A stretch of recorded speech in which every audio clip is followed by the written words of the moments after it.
violently removed volunteers who were seeking to fish for more bodies at that quarry. But so many things are happening that we actually no longer appear to be as outraged as we should be. We must demand that that quarry be drained for Kenyans to know whether there are more bodies lying there, and for answers to be given as to who is murdering and dismembering Kenyans. The Ruto regime had hoped to divert Kenyans from the economic sabotage that is going on. The shady deal of mortgaging Kenya's premier gateway, the Jomo Kenyatta International Airport, to the Adani Group, which is scandal-ridden and against whom questions of malpractices are being raised in many parts of the world. This amounts, the giving of this Adani Group, our premier gateway, without competitive bidding and without public participation or the approval of Parliament, is actually economic sabotage. Jobs stand to be lost, not only at the airport, but also jobs relating to the export of horticultural products. Under this Adani deal, it is the Adani Group who will determine what happens at the airport. It means our many farmers, horticultural farmers, and those employed along that chain will be subjected to higher prices, because the Adani Group have not come as charity workers. They are coming to make money. It means the future of so many has been put in jeopardy, and that is why we call this economic sabotage. The same Adani Group is being given concession over power distribution. Again, this is economic sabotage. We are already suffering very high prices of power. We are subjected to that by KPLC. Now with the Adani Group, we cannot hope that things will be better. They can only be worse. You wonder why a regime would sabotage its own economy. And the only conclusion we can come to is that Adani is a front for cartels, high-placed cartels within the Ruto regime. We have also seen economic sabotage through the deliberate mismanagement of our mineral and marine wealth. Our mineral resources in Kwale, in Taita Taveta, in Busia, in Migori, in Kitui, and many other parts of the Republic, concessions are being given with total opaqueness to foreigners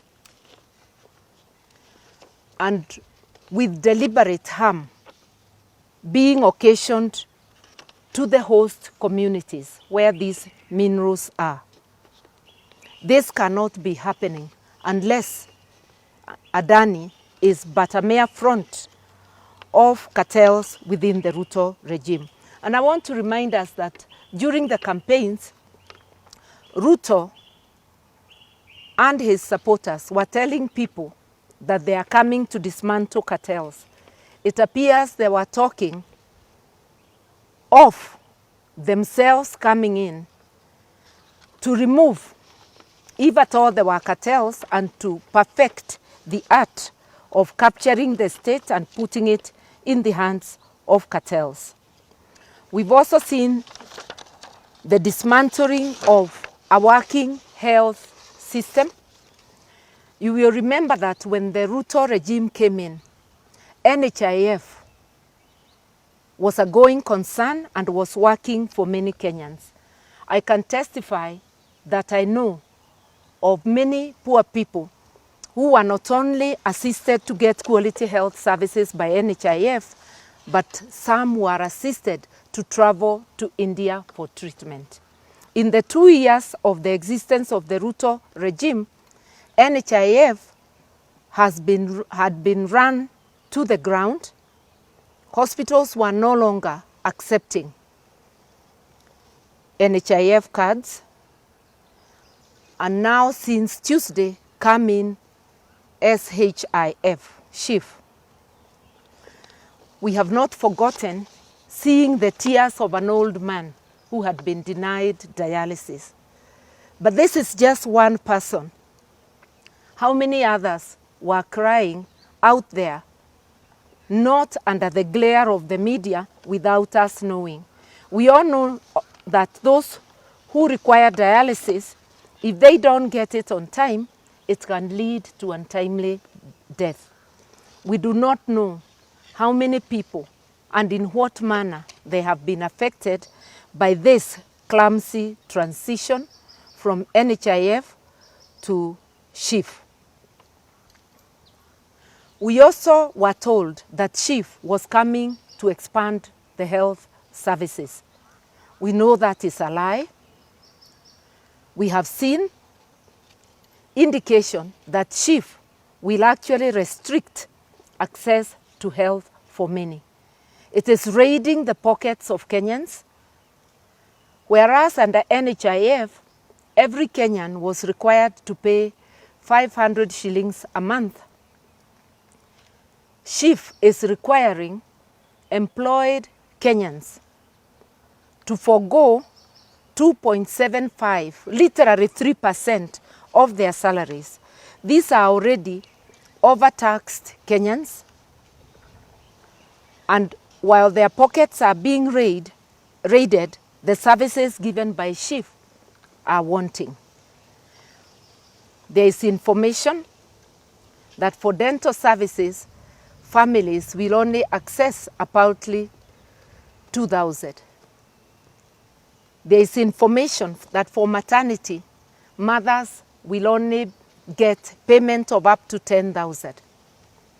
Under Linda Mama, in public hospitals, women were accessing maternity services without paying. How many will be forced to deliver away from hospitals? This is a violation of the Constitution, in particular Article 43, which provides that the government of the day will ensure that Kenyans have access to quality health services.